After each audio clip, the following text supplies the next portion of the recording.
mathoth.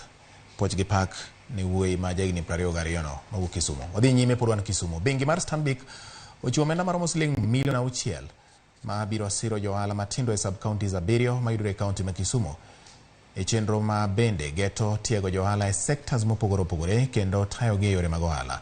Chenro ma kamano biro bang' tiyo machiegni kod tend kaunti ma Kisumu e yo makende ma biro tiego thoth jo-ohala e kaunti no kendo medo kwan jo-ohala manitie lai mar lony. Jo-ohala manoyuoro e nyasi no ne onyiso mor margi kendo rwako chenro no ka giwacho kata gikwayo jo-ohala mamoko mondo donji e chenro no mondo giwuoth kanyakla.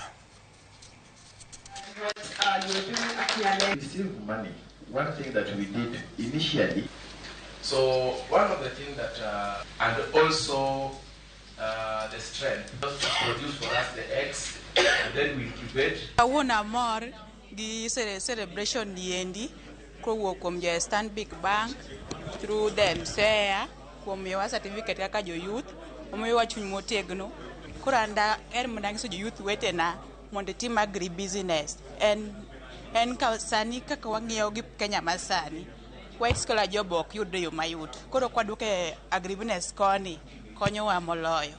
Wan kaka wan jo-ohala wamor kod gima program mokelnwa ni nikech iyudo ka samoro an piny to kwa yudo joma chalo kaka jok mobiro mako badwago miyo koro kama ntiere kendo adhi okang' machielo. Jok ma o benefit out of financing tie pesa ma miyo gi a revolving fund of 6.6 million mang'eny dhi konyogi e ohala gi ma pile pile. Inyalo miyo ng'ato rech obochamo odiochieng' achiel lakini kipuonje mondo dhi lupo to en gima obochamo pile pile. So ang'eni en gima dhi konyo jo Kisumu County ohala matindo tindo.